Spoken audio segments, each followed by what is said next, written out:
Welcome to another week, everyone. This week, we'll be finishing our talk on the topic: what problem are you sent to solve? In other words, what problem did God send you to solve for humanity? In the previous video, we talked on Jesus was sent to solve the problem of eternal death for humanity. Jesus was sent to solve the problem of separation from God for humanity, and he solved the problem. So likewise, you begin to see that everything that God created was created to solve a specific problem. For example, our eyes was created by God to solve the problem of sight. Our hands were created by God to solve the problem of dexterity, the ability to put things together. God, the problem that is the problem of interacting with our world, with the material world. The God created even the hands and the fingers to be able to interact and be able to put things together. And likewise, the skin was created by God.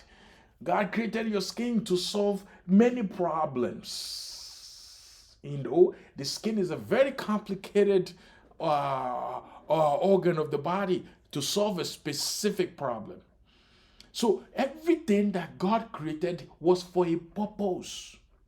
So God created you also to solve problems of humanities, specific problems for humanity.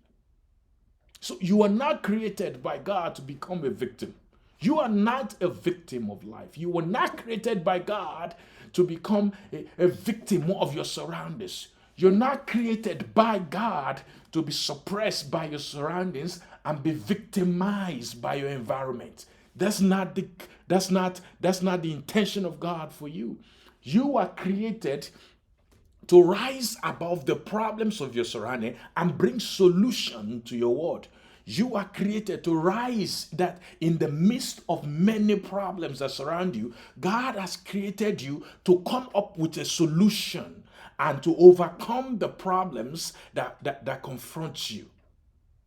So that's the intention of God.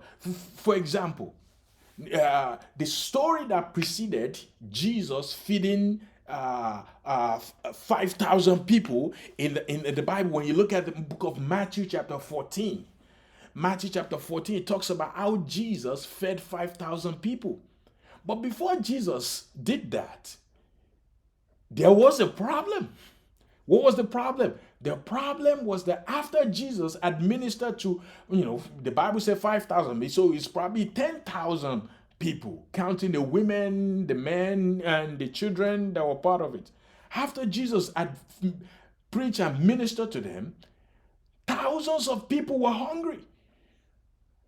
Thousands of people needed to eat.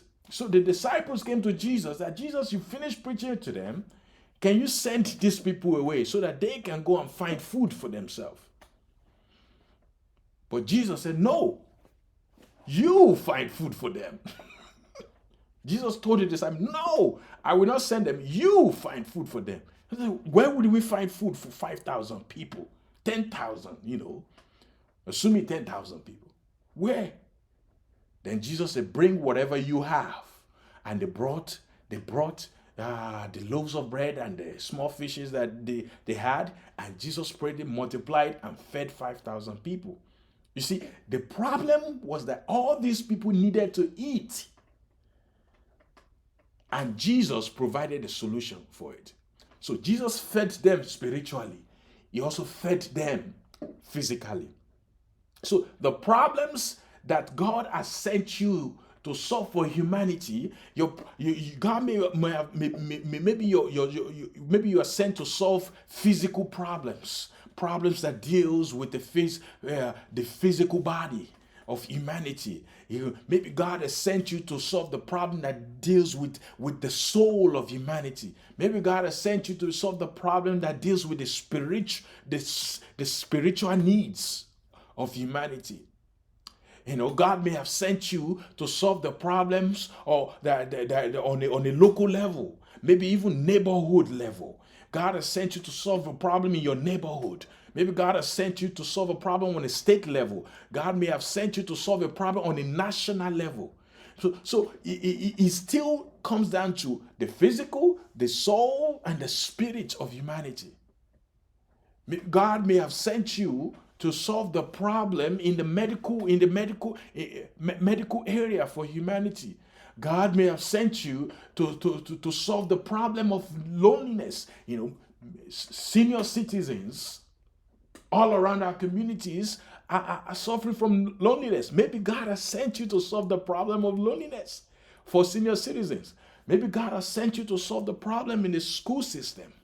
Maybe God has sent you to solve the problem of addiction, of drug addiction in our community. You see, there are multitudes of problems all around us. When you come to the understanding that you are sent by God to solve a problem, the problem becomes an area of fulfillment for you. Just as Jesus did not allow the problems of the crowd to overwhelm him, or did not postpone the problems of the crowd to somebody else.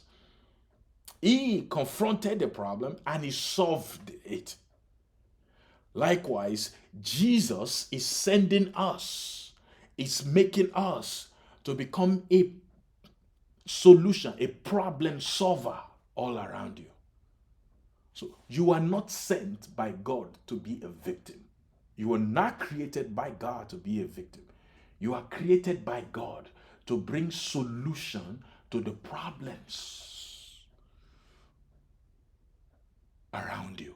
You are created. God has equipped you. God has equipped you to solve the problems around you.